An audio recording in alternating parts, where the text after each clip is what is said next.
Olá, bem-vindo ao Melhor e Mais Justo. 15 de março de 2018, em mais esse dia de barbárie, quando, para além de todas as arbitrariedades e exceções dos últimos tempos, o Brasil pode estar inaugurando um período de terror. Terror explícito. Estamos aqui para amplificar e manter viva a voz de Marielle Franco, vereadora do PSOL executada na noite de ontem no Rio de Janeiro. Em nome dela falaremos sobre inclusão, reparação, acesso, direitos, justiça. Hoje retomamos a exibição do conjunto de programas especiais com os temas da websérie O Povo Pode, do cineasta Max Alvim, inspirada no longa-metragem de mesmo nome que será lançado em breve. Uma produção colaborativa e da parceria entre a TVT, o Canal I e o Instituto Alvorada Brasil.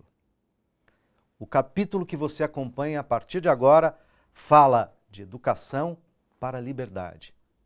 Um registro da participação do ex-presidente Lula como patrono na formatura de alunos do bacharelado em Humanidades da Universidade Internacional Lusofonia Afro-Brasileira, Unilab, no campo dos Malês, São Francisco do Conde, Bahia. Um sonho construído, realizado, que reconecta o Brasil e a África.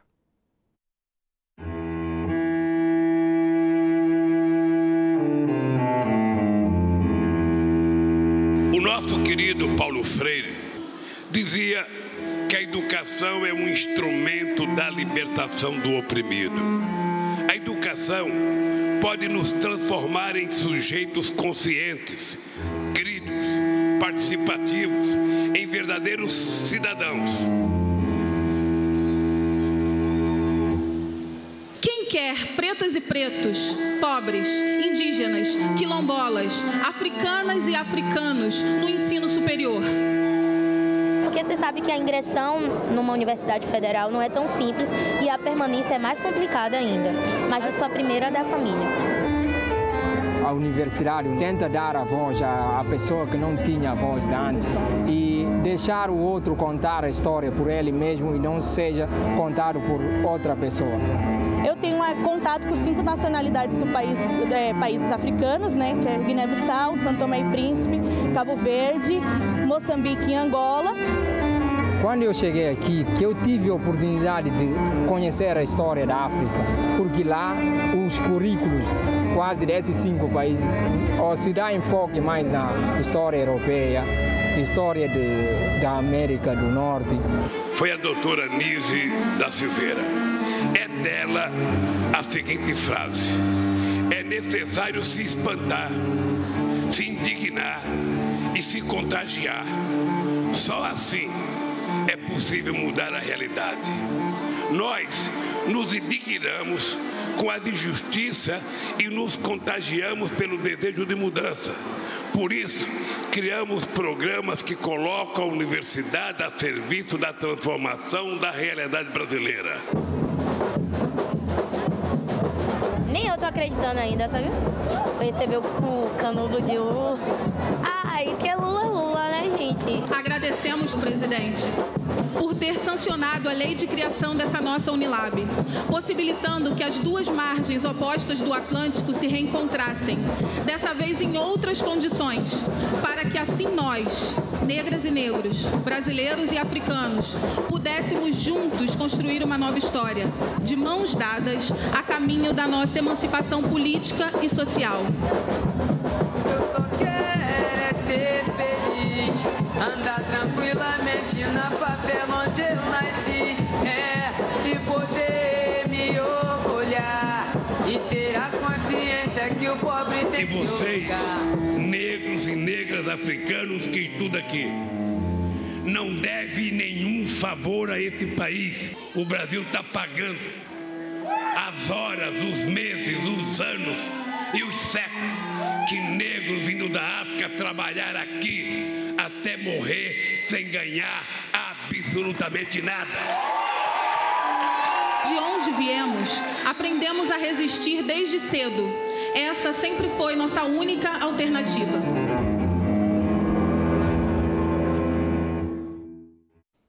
Para falar sobre educação para a liberdade estão aqui Tiago Brasiel, coordenador de políticas públicas da Educafro, e Marisa Luz, do Coletivo Nacional de Educação do MST.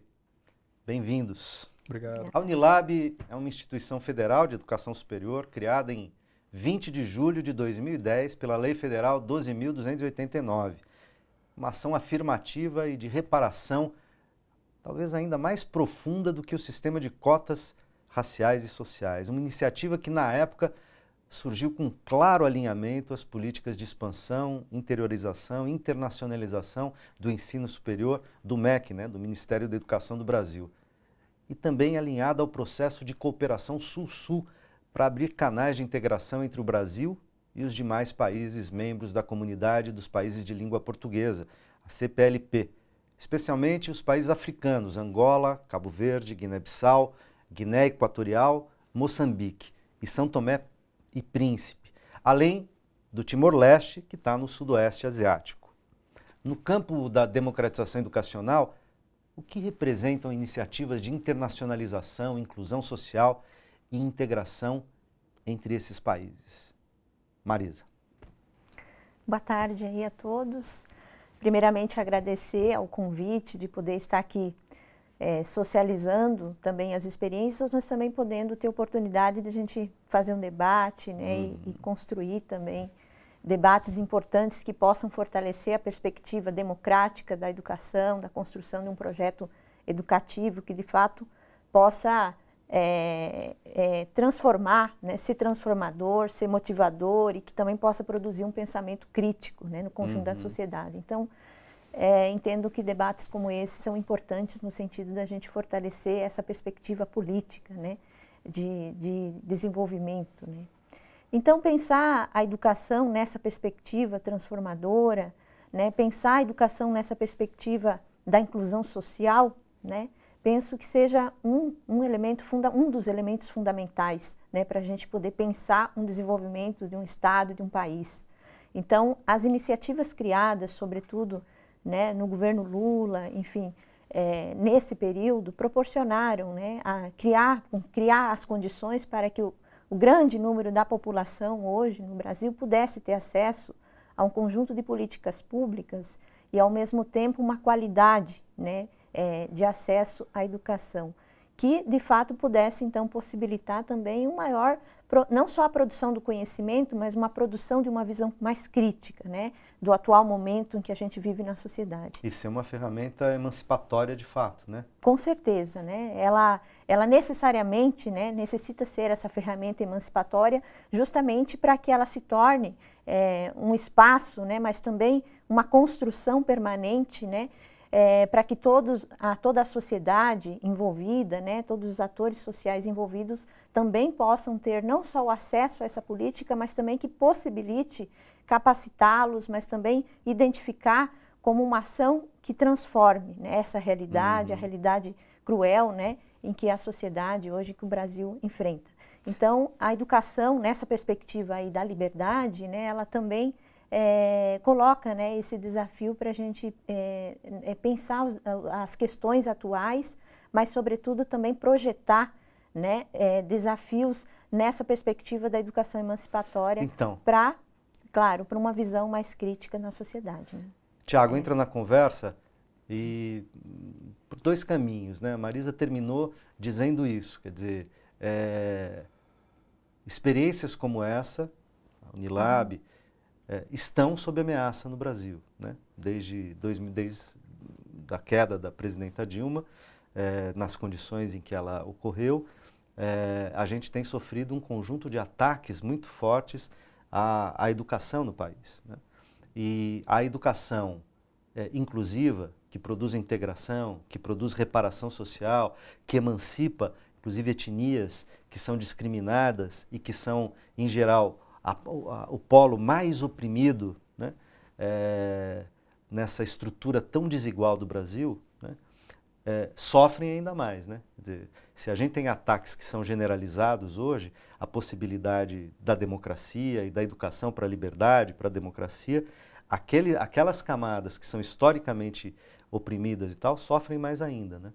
Agradeço o convite E evidente, depois que o governo Lula ele traz uma coisa, um advento novo para a nossa política pública. A política de Estado gerenciada pelo PT, ela trazia uma preocupação social que jamais tinha se visto no país. A gente teve poucas lideranças populares, entendendo Getúlio Vargas, JK como lideranças populares, e depois desse vácuo de tempo entre esses caras, só o presidente Lula que veio com um ensejo popular forte e com uma comoção e uma intimidade maior com o povo.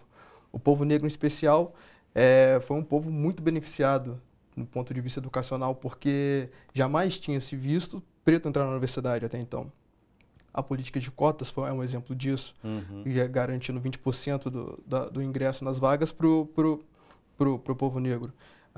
Iniciativas como essa vêm não só com uma inclusão via cotas, mas uma política de Estado que garanta a inclusão de base desse povo, que é historicamente esquecido pela nação e que contribuiu tanto. Né? Darcy Ribeiro já falava que tudo que tem nesse país tem a mão de preto. Eu gosto muito dessa frase, porque você vê que realmente, tratando-se do ensino superior, tem essa defasagem entre quem ocupa as vagas e quem não ocupa, e você percebe que a especialização do trabalho, portanto, os melhores salários, as melhores remunerações estão com as pessoas brancas, pessoas que são tradicionalmente já com condições financeiras já bastardas e... Com muito mais oportunidades, quando não privilégio. Exatamente, quando não privilégio. E essa é a grande sacada. Eu percebo que esse tipo de política não é nem tão ofensiva aos privilégios. Eles é uma medida paliativa e equitativa.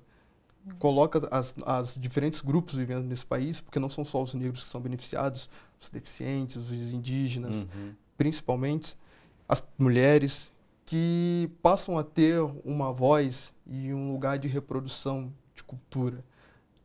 Ou seja, começam a ganhar algum protagonismo. Né? Exatamente. Agora, esse movimento foi brutalmente sufocado, abortado a partir de 2016, tá certo?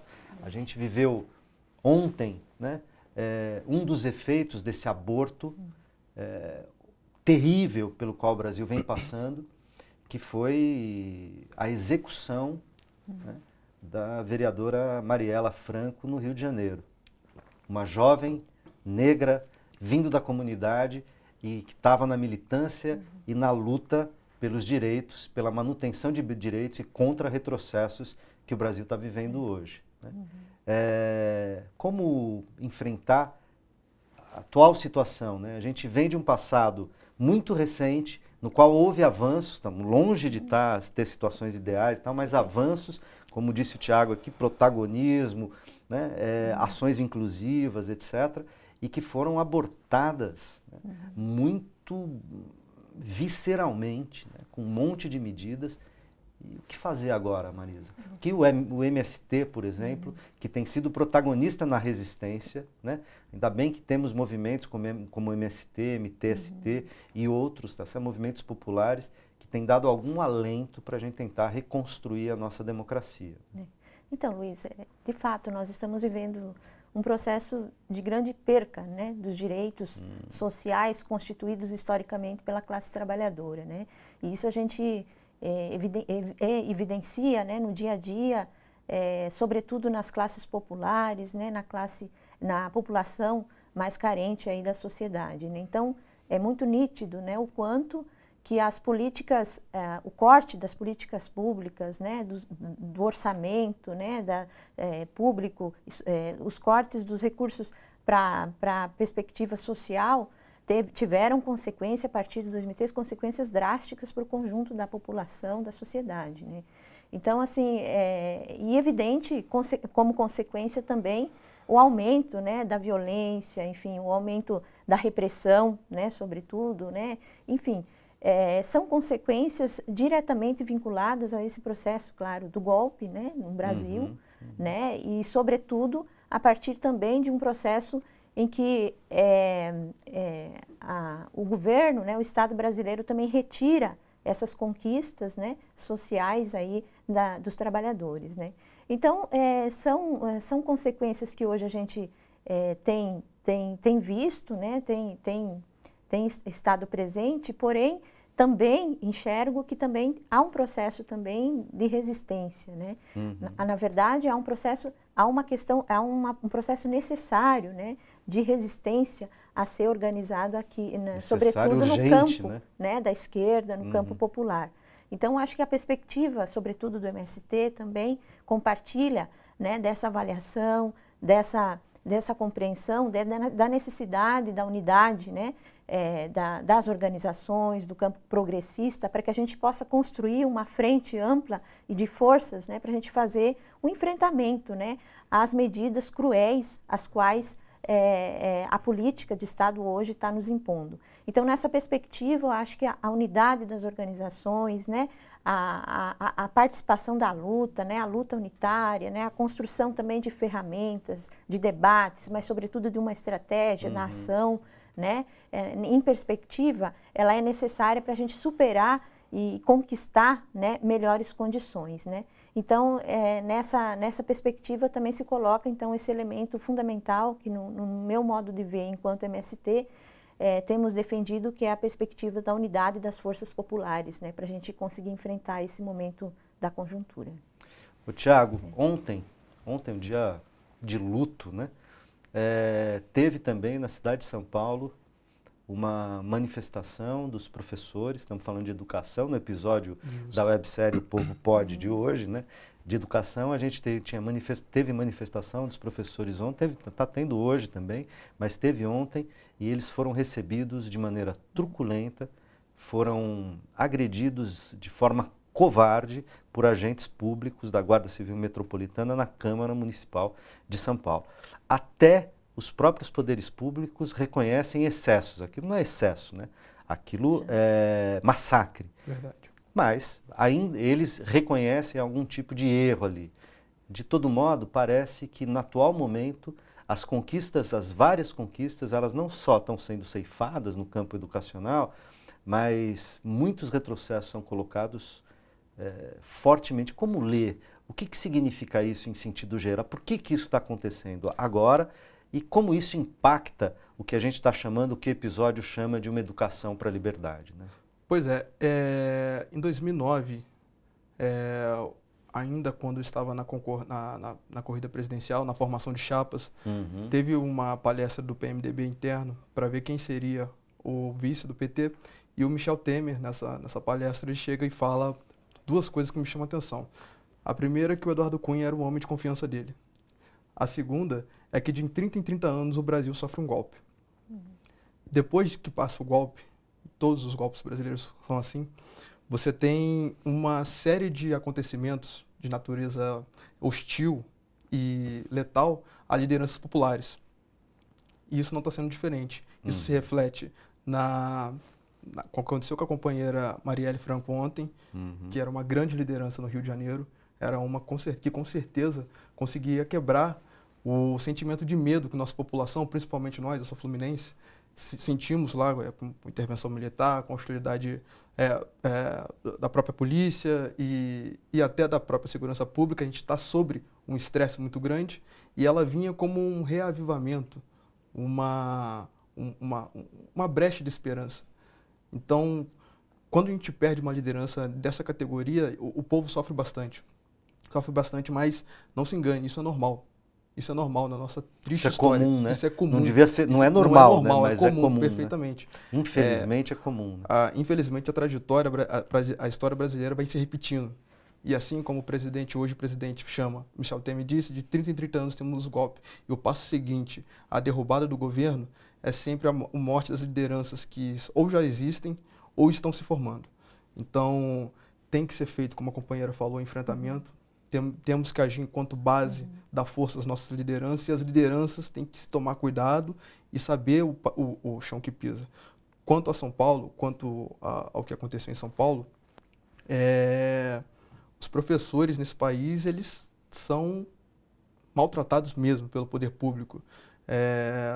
Varia de estado para estado, mas a média salarial dos professores são ruins, as condições são péssimas, a escola em si não se planeja para dar um plano de carreira decente para os seus professores. Você tem problema de gestão que passa desde o MEC para a Secretaria Estadual no âmbito do ensino médio e para a Secretaria Municipal no âmbito da educação básica fundamental. E o problema não se resolve porque parece que os operadores de políticas públicas hoje, eles estão focados em garantir que se aumente um ponto no IDEB, que também é uma métrica questionável.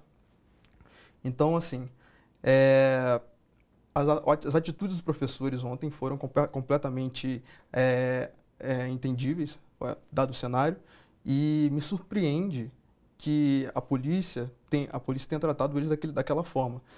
Infelizmente, uma simples declaração de que houve excesso não adianta nada. Teve professor que saiu dali ensanguentado. Nariz quebrado, bomba de gás, bomba de borracha. Fora, assim, a marca que a gente está deixando para o nosse povo. Os professores são aqueles que vão cuidar das nossas crianças. A gente não pensa mais no Brasil do futuro, o que está acontecendo? Eu fiz a minha formação do ensino médio, terminei há 5 anos atrás e, eu saí com uma esperança de que o Brasil seria melhor, que a próxima geração ia conseguir construir, que a gente ia deixar algum legado. Mas não me parece que os donos do poder estão pensando dessa forma.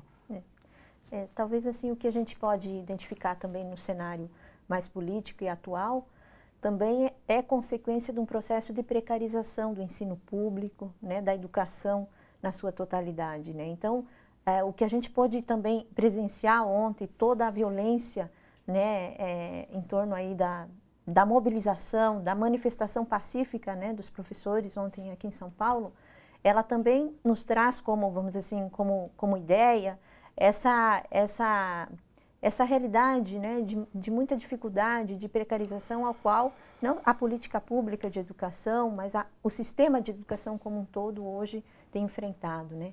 E digo isso sobretudo numa perspectiva de que pelo menos nós do MST identificamos um cenário bastante difícil para o quadro da educação hoje, sobretudo na nossa avaliação de que é um cenário de disputa do próprio capitalismo hoje sobre os rumos da educação, né? E consequentemente, né, o que se gera é uma precarização cada vez maior, seja no trabalho docente, seja nas nossas escolas, né? Nós temos e vivenciamos uma realidade também do MST, de experiências também de resistência nas nossas escolas do campo, sobretudo no MST, né? Tentando também construir um processo de luta e de resistência em torno da construção de uma proposta pedagógica, de uma pedagogia para essas escolas do campo, né? Porém, o que a gente vê a cada dia mais, né, é uma ofensiva muito grande, né? Sobretudo do grande capital hoje, por exemplo, que se instala na agricultura brasileira, né?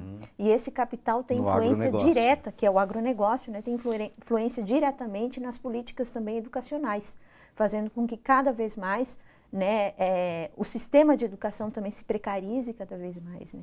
Então, acho que é muito importante no campo também educacional, né, falando de educação e liberdade, também pensar essa perspectiva da construção também de um projeto educativo para a sociedade, né? Que projeto nós queremos, né? Paulo Freire fortalecia muito essa perspectiva da educação emancipatória. Paulo né? Freire, inclusive, citado no episódio que a gente assistiu pelo presidente Lula, né? Citado pelo presidente Lula, enfim, o quanto que é importante, né, nós construirmos ações, articulações, né, que fortaleçam a perspectiva de um projeto educativo também emancipatório, democrático, né? Eu acho que é nesse sentido que nós precisamos construir a ofensiva, né, a ofensiva das organizações populares em torno de uma proposta, de um projeto educativo, mas também, sobretudo, mais do que isso, né, um projeto de sociedade. Então, entendemos que a educação ela é fundamental, né, ela tem um papel a cumprir, ela tem uma função no sentido de conscientizar, de construir propostas democráticas, mas ela sozinha também, Paulo Freire também dizia isso muito bem, né, de que ela não resolve. Ela precisa também ser acompanhada da construção, do diálogo, mas sobretudo do debate e dessa perspectiva de um projeto de sociedade. Então, acho que pensar educação e liberdade também é pensar também um projeto de sociedade para que toda a população, toda a sociedade, né, possa estar inserida e, ao mesmo tempo, consciente, né, do seu papel. Até nessa direção, né, Marisa, a ideia de que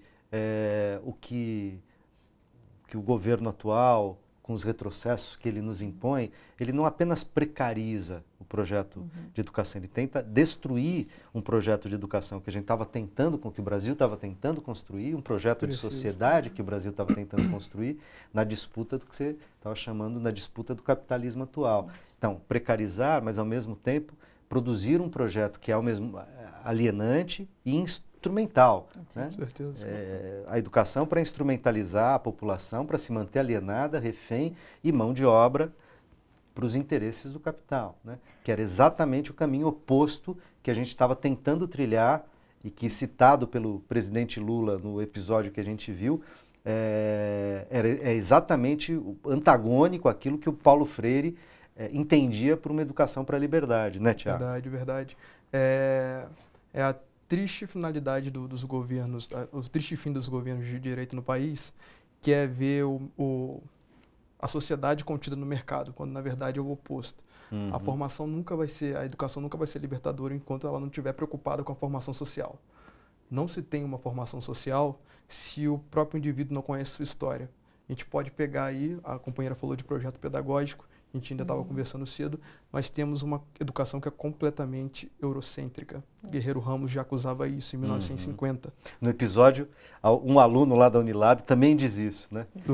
Um africano, inclusive. A gente tem no Brasil e eles têm lá na África. Ora, a nossa educação lá é para entender história europeia e, quando muito, norte-americana. Exatamente. Né? Então fica longe, fica muito afastado da gente. Os próprios pensadores brasileiros, Celso Furtado, Caio Prado, Darcy Ribeiro, Paulo Freire, de maneira geral, a nossa juventude não tem essa formação. Todo mundo aqui vai sair, hoje o Brasil está repartido entre coxinhas e mortadelas, né? Entre Karl Marx e Adam Smith.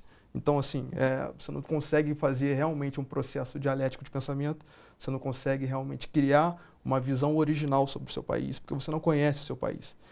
E você não conhece o seu país não só territorialmente, você não conhece seu povo, você não conhece a pessoa que mora do lado do seu lado. Aqui no São Paulo você não conhece o povo que mora no prédio da frente ou na favela da frente, entende? Então, definitivamente a nossa educação, principalmente a de base, vai passar por esse reajuste, esse reajuste e um redirecionamento, porque formar um novo povo, formar um novo país é tarefa federal, né? É tarefa de uma nação, é uma coisa que tem que ser pactuada.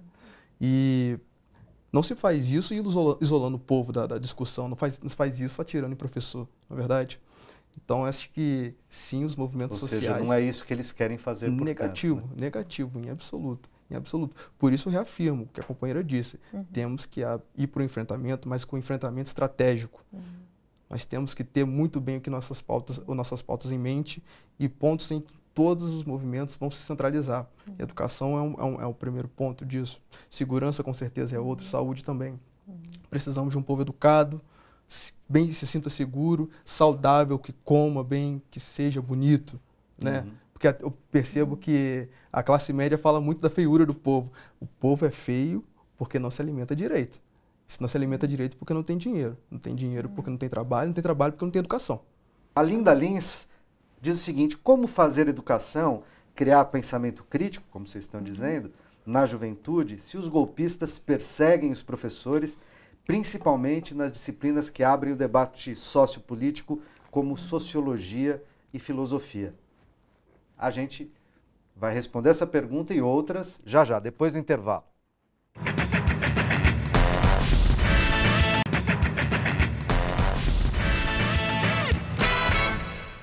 Estamos de volta. Educação pública inclusiva, com qualidade, que emancipa, que gera desenvolvimento e integração entre pessoas e povos. Essa é a conversa de hoje no Melhor e Mais Justo. Estão aqui com a gente Tiago Brasiel, coordenador de políticas públicas da Educafro, e Marisa Luz, do Coletivo Nacional de Educação do MST. Eu terminei o primeiro bloco deixando uma pergunta no ar de um internauta que nos enviou. Aliás, uma internauta, Linda Lins, que enviou. Eu vou refazer a pergunta só para recontextualizar. Como fazer a educação criar pensamento crítico na juventude? Se os golpistas perseguem os professores, principalmente das disciplinas que abrem o debate sociopolítico, como sociologia e filosofia. Aliás, a reforma do ensino médio vem corroborar a posição aqui da Linda. Exatamente, exatamente. Primeiro, tacar luz no problema. Muitas das coisas que aconteceram em toda a nossa trajetória como país foram porque o povo foi alienado de saber o que estava acontecendo. Então, o Estado sempre agiu de maneira autoritária, as ordens vinham de cima para baixo, sem participação nenhuma popular. Hoje, talvez até com as mudanças nos meios de comunicação, a gente pode ter acesso a isso. Então, fazer a resistência. E como que essas disciplinas podem ajudar na libertação do nosso povo? Primeiro, como eu falei, a gente tem que conhecer nosso país. Ter uma visão sociológica do nosso país é crucial. E digo isso também ao próprio mercado. O empresário que conhece a realidade do seu povo, a realidade do seu mercado, vai se dar muito melhor, isso é fato. Não adianta querer abrir uma empresa esperando que vai ganhar muito dinheiro se o povo está lascado, está quebrado. Então, assim, essas disciplinas não é só para a formação da autonomia do indivíduo, como filosofia como a sociologia mas também tem um cunho mercadológico muito grande. Então, é de interesse de todos que nós insistimos na continuidade dessas disciplinas e no direcionamento dela para o pensamento de país. Eu acho que além do processo aí que o companheiro apresenta de resistência, né, esse momento complexo, mas também bastante complicado em que nós vivemos hoje, né, no atual momento, também é importante a gente construir espaços, né, espaços de discussão, espaços de debate, espaços democráticos de participação popular. Penso que esse também seja um espaço importante. Eu acho que também, novamente associando, né, pensar educação e liberdade também é possibilitar criar espaços espaços populares de debate e de construção de propostas e de projetos alternativos. Imagino que também é uma das possibilidades às quais a gente também pode fazer esse enfrentamento, né, tão necessário nesse momento, né. Também entendo... Isso não é só uma coisa, Marisa, isso está ao alcance da nossa mão, né? Porque você pode começar fazendo isso na tua escola, no teu trabalho, com os teus amigos, com os teus familiares, que é colocar isso em debate, conversar sobre isso, criar diálogo, ir atrás das informações para ver quem mais está fazendo isso na sua comunidade, que movimentos já estão organizados nessa direção, né? Que lideranças estão, de algum modo, mobilizadas para fazer esse tipo de debate e aproximando, criando unidade, né? Construindo unidade aí onde você mora, aí no teu bairro, aí na tua comunidade, porque é por aí que a gente vai construindo força para fazer os enfrentamentos necessários e que não serão poucos, né? Perfeito, é nessa linha também que compreendo um pouco essa situação e esse contexto, né, de enfrentamento ao qual a gente vive, né? Compreendo também que é muito difícil, né, para quem, sobretudo para o magistério, para os professores que também estão inseridos na escola, né, nós também temos acompanhado experiências da Escola do Campo e quantos educadores, né, na sua prática cotidiana, na sua prática pedagógica, enfrentam e sentem na pele a ofensiva, né, do poder, né, enfim, institucional, ao qual os professores também enfrentam, né. Nesse sentido, eu também identifico a necessidade da articulação dessa categoria, né, no sentido da categoria dos professores, mas também da categoria do conjunto dos trabalhadores, né, no sentido de construção, e novamente repetindo, no sentido de construção de espaços democráticos, de debate, mas sobretudo de construção de uma estratégia política do conjunto da classe. Eu acho que essa é a perspectiva que se coloca, né. Se a gente for olhar hoje sobre as políticas públicas educacionais, é claro que a gente vê esse contexto de desmonte completo, total e real, né, que a gente presencia hoje nas nossas escolas, na política educacional, né? A própria reforma do ensino médio, né, então ela claramente, né, projeta essa perspectiva tecnicista, né, de formação do trabalhador, instrumentalizadora, né, que ela não contribui de maneira alguma para a formação crítica, para a formação emancipatória, para a formação libertária, né. Então, o conjunto dessas políticas, a própria a PEC, né, a PEC dos 95. Gastos, 95, né, também congela por 20 anos, né, que congela os gastos sociais, os gastos públicos, né. Então, assim, são exemplos do quanto e o quanto de retrocessos, né, o Estado, né, tem trazido para o conjunto da classe trabalhadora. Então, como saída e como perspectiva, também entendo que desde o local, acho que a perspectiva de olhar para o espaço local onde você está inserido e a possibilidade de construção e de ensaios, né, de processos organizativos, né, locais, eles são fundamentais nesse momento de resistência. Né? Nós estamos enfrentando um momento de muita ofensiva, mas também precisamos construir espaços também de resistência e de organização popular. Eu acho que essa perspectiva pode abrir possibilidades para a gente fazer não só a resistência, mas o enfrentamento, né, o conjunto de políticas, né, neoliberais também, capitalistas, dentro da educação, mas também no conjunto da sociedade. Ainda nessa perspectiva aí, me parece que há uma tentativa de fazer com que conflite bastante a educação social e a educação, as matérias sociais e exatas, falando que uma anula a outra. A gente tem exemplos dos institutos federais, por exemplo, eu tenho exemplos melhores do Instituto Federal do Rio de Janeiro, que são exemplos em educação pública, a nível básico, ensino médio, formação técnica com alto índice de aceitação, altos resultados na área matemática e com uma formação social invejável. No estado do Rio, por exemplo, poucas escolas estaduais, poucas escolas privadas são melhores que os ensinos dos institutos federais. É claro que tem a problemática de quem está ocupando essas vagas, porque o ingresso ainda é via prova e tudo mais. Mas favorece as camadas mais abastadas, que têm mais oportunidade, melhor de base, formação, com certeza. E não temos mais o Darcy Ribeiro, que prega um projeto como o CIEPS para emancipar nosso povo. Exatamente. Mas na falta disso, a gente tem que ver que existem ainda políticas que funcionam e sem anular, sem ter que escolher se vai ser de exatas ou vai ser de humanas. Você precisa das duas para ser um indivíduo consciente. Até para você escolher qual vai ser a sua formação no futuro. Até para você saber qual vai ser a sua finalidade de vida. E, na verdade, esse é um falso debate, né? Com certeza. Você dizer que assim, ou é mais matemática, ou é mais português, ou é mais filosofia, mais ciências sociais, o que for, né? História, geografia e tal, é um falso problema, né? Você tem um conjunto de saberes que estão na sociedade, que estão organizados em disciplinas e que precisam ser calibrados para um projeto de conhecimento, um projeto de formação que parta da ideia do que a criançada e os jovens, enfim, precisam saber para participar, para exercer sua cidadania, para se preparar para o mercado de trabalho, para tudo isso ao mesmo tempo. Então, é um falso problema você dizer é isto ou aquilo e tal, né? Então, aliás, vai nessa direção a pergunta do Joker, eu acho que é assim que fala, que ele pergunta, qual a proposta de vocês para fazer a educação brasileira melhorar? Eu já queria adiantar aqui uma certa posição e provocação, quer dizer, a primeira proposta é a gente tem que recuperar a possibilidade de ter uma educação democrática. Para isso precisamos ter uma sociedade democrática. Primeira coisa é reconquistar a democracia, senão vai daqui para pior. Verdade. Tô certo, Marisa? Certíssimo, né? Eu acho que pensar uma educação democrática é pensar a possibilidade de a gente avançar nesse processo democrático tão necessário para a história do Brasil, né? Sobretudo nesse momento de golpe, né, que nós vivemos, né? Então, acho que necessita, sim, não só a produção do debate, mas ações rumo, né, à construção e à retomada, né, da democracia, a qual nos foi duramente, né, retirada, né, sobretudo nesse último período, né?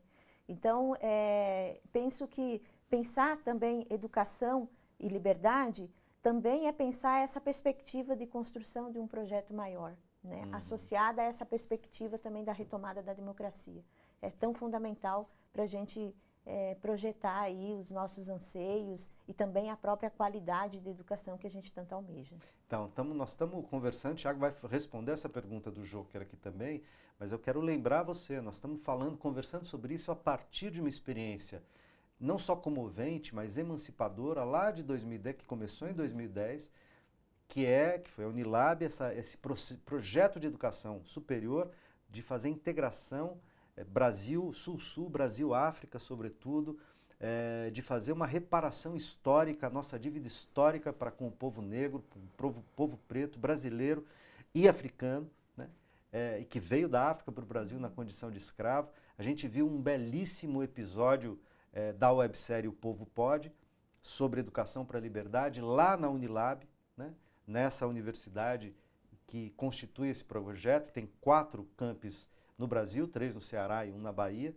Enfim, a gente está debatendo essa websérie, esse tema da websérie O Povo Pode, websérie que você pode apoiar para que ela possa ser finalizada, e ela prepara o lançamento do longa-metragem O Povo Pode, falando da luta emancipatória do povo brasileiro em várias regiões do Nordeste brasileiro e sob vários temas, ok? Então, Tiago, que propostas para a educação melhorar?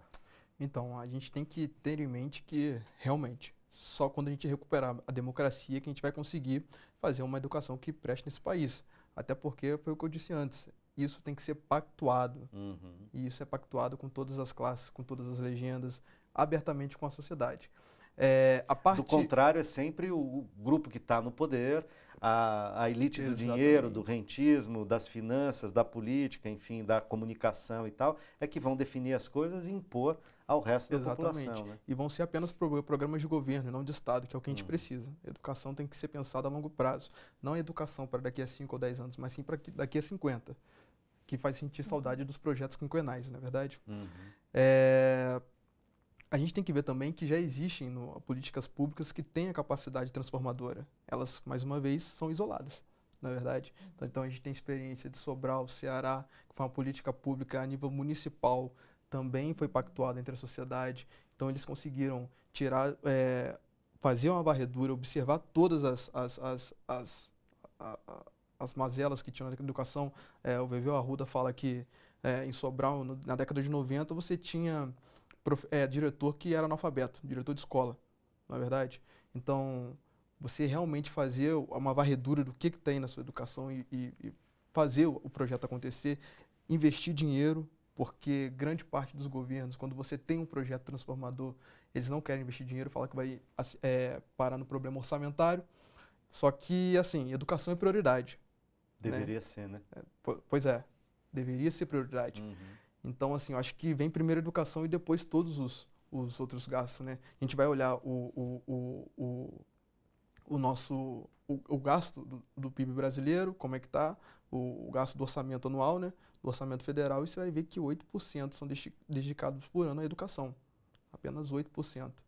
15% é o segundo maior previdência e 50 e tantos % a dívida pública, que não vale a pena nem mencionar no debate. Além disso, mais uma vez eu falo, sou fluminense e vi o poder transformador que o CIEPS tem, lá é chamado de Brizolão. Aquele ali é um exemplo de uma política pública que, mais uma vez, vai demandar dinheiro, sim. Escola integral. Escola integral, você vai ter ali acesso à cultura, infraestrutura, acesso à saúde, a criança esporte. Vai entrar, vai comer de manhã, de tarde, de noite, vai ter 3 refeições, porque pode parecer trivial, mas ali a população marginalizada do Rio de Janeiro nem comer tem. Né? E quando o Estado vai lidar com esse tipo de pessoa, lida desse jeito que está lidando hoje, com muita truculência, violência e repressão. Então, temos sim políticas públicas educacionais que funcionem. O como fazer não é tanto problema, é quem vai fazer e como e quando que a gente vai pactuar o que tem que ser feito, né? Porque fazer de fato. Exatamente, né? Exatamente. Porque não adianta descontinuar, é que de fato essas políticas ou essas experiências em muitos sentidos revolucionárias, algumas das quais você está citando, elas são descontinuadas sempre pelas elites que não têm interesse em ver a emancipação popular, né? Verdade, verdade. O governador seguinte ao governador Brizola, o governador Moreira Franco, hoje ele é articulista do governo federal. Ministro do governo ilegítimo. Exatamente. Né? No primeira semana em que ele entrou no governo do estado do Rio de Janeiro, ele ganhou do Darcy Ribeiro, que foi uma das maiores mentes brasileiras, só que eu acho que não tinha o traquejo político necessário para convencer o povo, talvez. Não tanto quanto o Brizola. Ele perdeu a eleição e na primeira semana o Moreira Franco baixa um decreto dizendo que nós, os fluminenses, estávamos sobre uma crise de segurança pública e acaba com todos os brizolões, todos os projetos de brizolões. Tinham, naquela data, uns 450 brizolões sendo construídos. Ficaram 450 prontos, que estão vivos até hoje. Mostrando também que o operador de política pública, o cara que vai fazer a política pública, tem que entender que aqui no Brasil, como eu costumo dizer, não é Disney. Você vai fazer uma política pública, você tem que estar preparado para o próprio desmantelo dela. O Brizolão não teve nenhum tipo de manutenção todos esses anos. É uma política de 1986. E eles estão lá, gigantesco. aqueles truculentos, alguns gigantescos. Estão quase em ruínas, né? Alguns, verdade. Mas você perceba, quase 30 anos. Quase 30 anos e nada foi feito. Então, assim, a educação ela tem que ser pactuada realmente, aberta, mostrada os números, aumentar o investimento por cabeça em cada indivíduo, porque pode ter certeza que isso vai ter um retorno a longo prazo, seja no nosso modo de viver ou seja mercadologicamente, que também é importante. Luiz, eu acho que tem um outro aspecto também nesse debate, aí, nessa construção, essa ideia de entender também de que o investimento em educação, tanto na oferta quanto na qualidade, ela precede também de um investimento maior em infraestrutura, no conjunto, eu falo em termos estruturais da sociedade, quer dizer, ao mesmo tempo, é fundamental o investimento, né, o orçamento necessário para a qualidade da educação, mas isso também precede de um investimento estrutural no conjunto da sociedade, para as questões sociais, sobretudo, né? Então, assim, investir em orçamento na educação é importantíssimo, né? Mas também investir um orçamento, recursos, né, em termos estruturais, né, no conjunto da sociedade, seja para agregar, gerar emprego, então, Marisa, você está falando, deixa eu aproveitar só uma coisa e colocar uma pergunta do Deusimar Pereira de Várzea Grande, porque tem a ver com essa tua pergunta, como nosso tempo está acabando, para a gente poder trazer mais uma pergunta dos internautas que mandam perguntas para a gente. Tem a ver com isso que você está falando, então queria que você respondesse a ele também. Ele pergunta, há esperança de se implantar na rede pública de educação uma forma de ensino que trabalhe o intelecto, o pensamento, em vez de priorizar a formação de indivíduos somente para o mercado de trabalho? Que era a ideia de uma formação técnico, tecnicista, instrumental, né? Transformando os seres humanos em meras ferramentas de trabalho? Há esperança para isso? Eu creio que sim. Aliás, é por isso que estamos aqui hoje, né, debatendo, e eu creio que é um pouco esse o objetivo, da gente pensar essa educação emancipatória, né? Eu acho que esse é um dos pilares fundamentais que a gente não deve abandonar. A gente deve persistir em perspectiva, né, no sentido de pensar a construção de uma educação associada a um projeto de sociedade. Eu acho que essa é uma luta e uma resistência permanente. No meu modo de ver, ela é possível, não só é possível, como ela é necessária, sobretudo nesse momento político que a gente vive, né? Então, mais uma vez, organizando desde o espaço local onde eu estou inserida, né, as diferentes formas organizativas da gente poder contribuir, sobretudo na organização de espaços políticos e democráticos, né, de participação e de construção. Eu acho que esse é um dos caminhos que pode sim nos levar a identificar e, sobretudo, construir possibilidades de superação e construir, sobretudo, uma proposta educativa emancipatória, né? Então, acho que essa perspectiva de você se tornar o sujeito da construção, o sujeito do processo, e não apenas a pessoa que recebe, o receptor, mas que você se coloque, né, nessa perspectiva de que somos parte, né, de um processo coletivo, de um processo social e que, portanto, eu como indivíduo preciso também estar inserido nesse contexto maior e também me colocando à disposição dessa construção, desde o espaço onde eu atuo, né, no dia a dia. Entendendo, para a gente terminar, aquilo que o próprio nome da websérie, do longa-metragem, nos diz, né? Esse que a gente está repercutindo aqui com você a partir dos temas de cada episódio. O povo pode perceber que a gente, quando está junto e é capaz de construir a nossa própria existência, a potência de uma população, de um povo, é enorme. O povo pode. As experiências dos episódios que você está assistindo da websérie provam, demonstram isso na prática, lá no Brasil profundo, lá no interior do sertão, lá no meio do Nordeste, onde as condições foram durante muito tempo as piores possíveis e ainda assim as pessoas sobreviveram quando tiveram políticas públicas que as valorizaram, deram saltos de qualidade e de avanços enormes que estão sob risco agora, mas que a gente vai resgatar. Eu quero agradecer muito Marisa, Tiago, pela presença, pelo debate e agradecer também a você que nos acompanhou até aqui. Para encerrar, a gente vai fazer uma homenagem, uma pequena homenagem da equipe do Melhor e Mais Justo a Marielle Franco, em um texto de Micheline Verunsky, acho que é assim que fala, jovem poetisa, romancista e historiadora brasileira. Roda o VT. Uma mulher descerá um morro como se descesse de uma estrela. Uma mulher, seus olhos iluminados, suas mãos pulsando vida e luta. Sob seus pés, a velha serpente, a baba, as armas, a covardia de sempre. Uma mulher descerá o morro, as inúmeras escadarias do morro, os muros, arames que separam o morro, e pisará o chão desse país sem nome, desse país que ainda não existe, desse país que interminavelmente não há. Uma mulher descerá o morro, o seu vestido é tempestade. Uma mulher descerá o morro, e ainda que seu sangue caia, ferida incessante no asfalto do Estácio, e ainda que anunciem a sua morte, e sim, ainda que a comemorem, esta mulher ninguém poderá parar. Micheline Verunski, 15 de março de 2018, amanhã seguinte à execução de Marielle Franco. Eu sou Marielle Franco, mulher, negra, mãe da favela. Eu sou porque nós somos.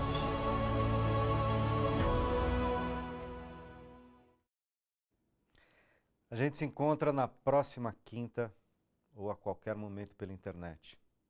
Forte abraço.